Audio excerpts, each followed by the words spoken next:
It is a great pleasure to welcome on the show today the philosopher, writer, and mystic Alan Watts.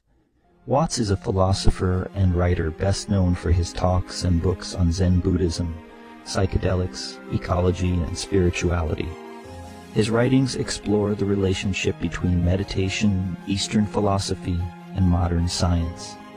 Later in his life, he became an Episcopal priest and spent several years as the pastor of the Shaughnessy Church in San Francisco. His books include The Joyous Cosmology, the book This Is It, The Wisdom of Insecurity, and most recently In My Own Way. In this interview, he speaks of the links between science, philosophy, and religion. Welcome, Alan. Thank you. One of the things that I'm most interested in is that you seem to me to be very well informed about the new physics and cosmology, and yet at the same time very much a mystic and a philosopher. How does this work? Well, that's quite simple. What people don't understand is that the mystical experience is the basis of science. There can be no science without a mystic experience. Why do you think that science arose in the West and not in the East? Why do you think that the philosophy of the East is so barren of any science, of anything except a kind of mental gymnastics? Because they don't have that experience. They don't have the mystical experience, and you can't do science without it. And yet the mystical experience is not the same thing as science. No, it's the basis of science. Science comes out of the mystical experience. What do you think is the source of science? Goethe said that all truly great thoughts are conceived by walking. That's why the offices and buildings of great scientists look like the quarters of solitary monks. They're thinking about the universe. What is the universe? Where did it come from? Where is it going? Why is it here? And that's the same kind of question that the mystic asks. The difference is that the mystic, if he's a true mystic, will be able to answer it. He'll be able to say, I know. I've been there. And yet, as I look at the history of science, I see that it began as a branch of philosophy. It began with Plato and Aristotle. Yet today it's become something so different. I don't see how you can reconcile the two. Well, that's again the fault of the East, because the East said that the senses deceive. Reason is the only path to truth, and therefore they've never developed any science. So science has to be done by people who are not bound by any set of rules. And they've never been able to do it. What's the evidence that the senses deceive? They don't. They're true. I mean, the illusion of the senses. Well, that's because of the way the brain works. The brain looks for patterns. It looks for familiar patterns. You go into a room and it looks for patterns that say it's a room. It doesn't say, no, I don't see any familiar patterns, therefore it's not a room. It sees the floor and the wall and the ceiling, and it says, oh yeah, it's a room. Then how do you explain the fact that many ordinary people have mystical experiences? Well, that's because they're not ordinary people. Ordinary people are the ones who go to work, who raise the kids, who go to the shopping center, who are very concerned with the everyday practical thing. And you don't become that way unless you're somewhat different. You have to be somewhat different to become a mystic. You're a little different in that you also have an encyclopedic knowledge of science and the history of science. How did that come about? Well, I'm a child of my time. I was born when the atomic age began. I was born in 1914, just at the time Einstein was beginning to formulate the theory of relativity and quantum physics and all the rest. So I grew up with this, and it was really a great adventure. And I've never gotten over it. Would you say that science and mysticism are compatible? Oh, yes. Oh, yes. I think that if you have a mystical experience, you're a scientist.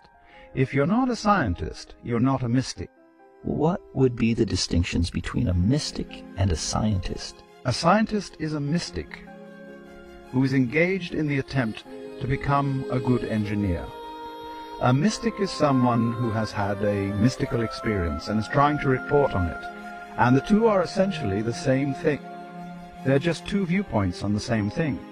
I would say that a scientist is somebody who is able to be in the world and not be of the world, who is able to be with the world, not be of the world. That's a line from Wordsworth. But I think you can do that in a mystical experience. You can be in the world and not be of the world. Yes, I agree. And that's very important, that the mystic is able to do that. Not just say it, but do it. I agree. But I would also say that a scientist is somebody who is able to be of the world and not be of the world. Well, sure. I mean, a scientist sees the world as it is. But also able to see the world as it isn't. Yes. Well, that's what I mean by a good engineer. A good engineer is somebody who can see what the world is and then make it different. So, in a way, a mystic is a good engineer. They're just trying to make the world different. Yes. Well, I think the most important distinction is that a mystic is someone who has had a mystical experience. Yes. So, back to the beginning, how do you reconcile the mystical experience and what we now call science? Well, you don't. Science is a technique. It's a way of looking at the world. It's a way of trying to describe what reality is. The way you reconcile it is to say that science is a technique. The mystical experience is something else. It's the underlying reality. It's the ground of being. I think it's fair to say that science is trying to reduce the world to simpler and simpler systems, ultimately to the point where we can predict it. And yet, the mystical experience seems to be the world itself. It seems to be not reducible to a system. No, it isn't. As Einstein said, it's not predictable. It's unpredictable. It's not something you can reduce. But science does the best it can. It does its best to reduce the world to a simple system. Yes. Well, you're asking a question that's beyond the domain of science. Science never questions the domain in which it works. It just works in that domain. And yet, science can be used to question the domain in which it works. I've been working on novelty theory since the early 70s, inspired by psychedelic plant experiences in the Amazon, to attempt to look at time and really deconstruct it and attempt to understand what it is. And this has been a wild intellectual ride leading to some pretty easily stated conclusion. One is that novelty, which is my term for complexity or advanced organization, novelty increases as we approach the present moment. The universe you and I are living in is a far more novel and complicated place than the early universe was. Well, some people would say that's just a consequence of the unfolding of developmental processes. But this asks the question, what are developmental processes? Why should the universe have a preference for order over disorder? Especially when we have something called the second law of thermodynamics, which tells us exactly the opposite.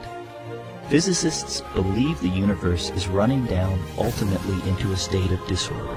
But what I see is everywhere the emergence of more and more complex forms, languages, organisms, technologies always building on the previously achieved levels of complexity. If we look at a simple system like a hydrogen atom, there is a principle of organization that says that the electron will orbit in a simple, predictable way. We know exactly how it's going to behave. The problem with that is that it's very, very simple. And the problem with very, very simple systems is that they're not very interesting. So hydrogen atoms are interesting, but they're not interesting enough. What we're looking for is a principle of organization which goes beyond the hydrogen atom, and complexity theory is the branch of science that addresses that question. I think that this is the big question. You see, in the beginning, the universe was simple, but it is becoming more and more complex. And life is the complexity that has occurred in the universe. And so, to have life, the universe must become more and more complex. And what you've done is to formulate it in a way that I can understand, but it's not as simple as the flying bird. I think it is as simple as the flying bird. I think that we're just looking at the process of the universe becoming more and more complex, and the whole point of complexity theory is that it is an inevitable process. The point is that the universe is becoming more and more complex, but it's not becoming more and more complex in a chaotic way. Well, it is chaotic. With modern advancements becoming ever more complex, and that complexity being ever more hands of the public, do you think the chaos is being added to in a quantifiable way? Well, I think it's a bit like the principle of entropy. The principle of entropy says that the energy in the universe is becoming more and more disorderly, but that's not the whole story. What you have to realize is that the energy in the universe is also becoming more and more organized. So the disorder and the order are both increasing. Look at the world around you. You see that it's getting more and more complex. I think that the world is getting more and more chaotic. And I think that it's getting more and more chaotic because of the minds that are creating the world. And I don't think that we're creating a more orderly world. I think that we're creating a more chaotic world. I think that we're creating a world in which it's more and more difficult for people to know what to do. Where does someone turn to know what to do? Is it religion? Well, I think that what you have to ask yourself is what are the principles that create complexity? Well, there are two principles of organization. One is the principle of self-organization and the other is the principle of external organization. The principle of self-organization is that systems spontaneously form themselves. So, for example, atoms, molecules, crystals, galaxies form themselves spontaneously. This is a law. It's not something that is true all the time, but it's a law. It's the principle of self-organization. I don't think the universe is self-organizing. I think the universe is being organized from the outside. I don't think that's true. I don't think that it can be true. Because in order for something to be organized from the outside, it has to have a principle of self-organization, which makes it possible for the organization to come from the outside.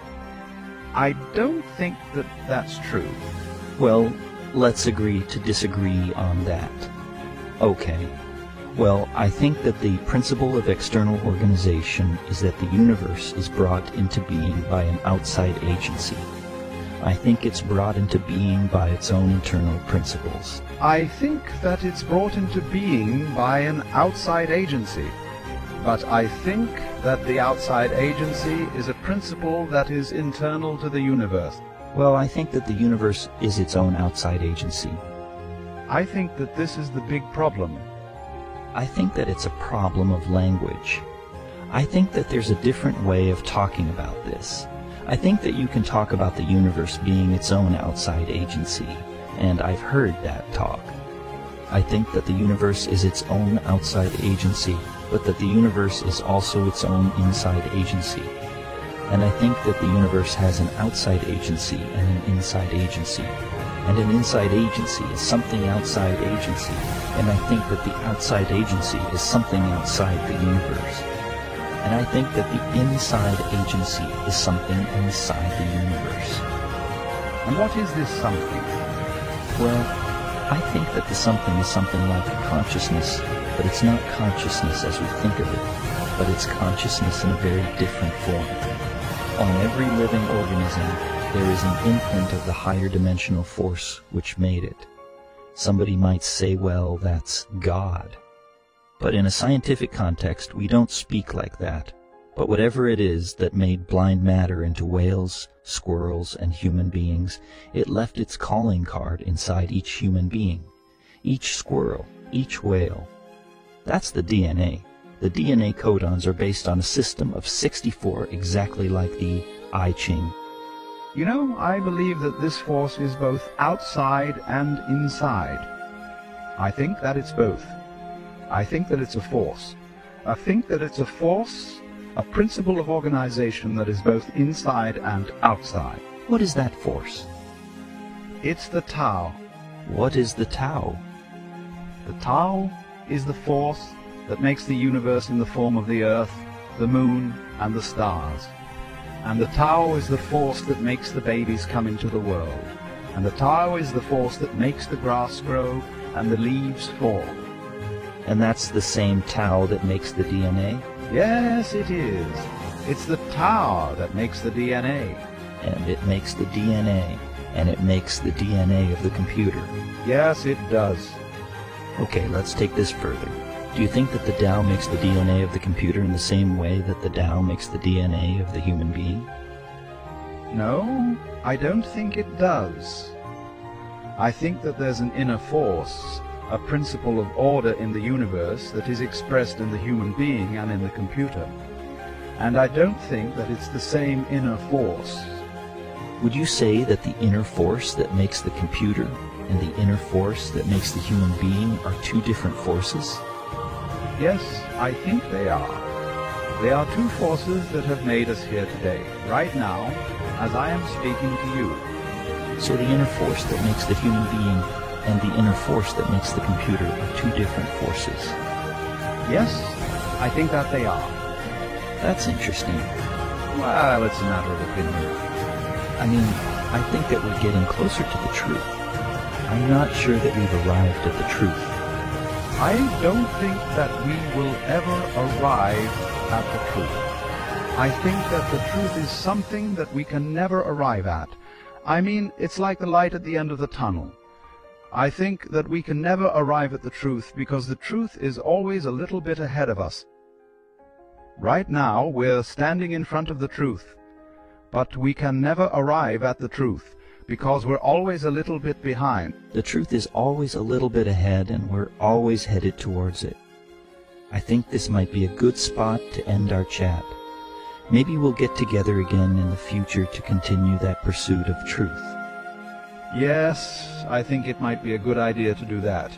Alan Watts, thanks for joining me on the show. Thank you. This is Terence McKenna. Thank you for listening.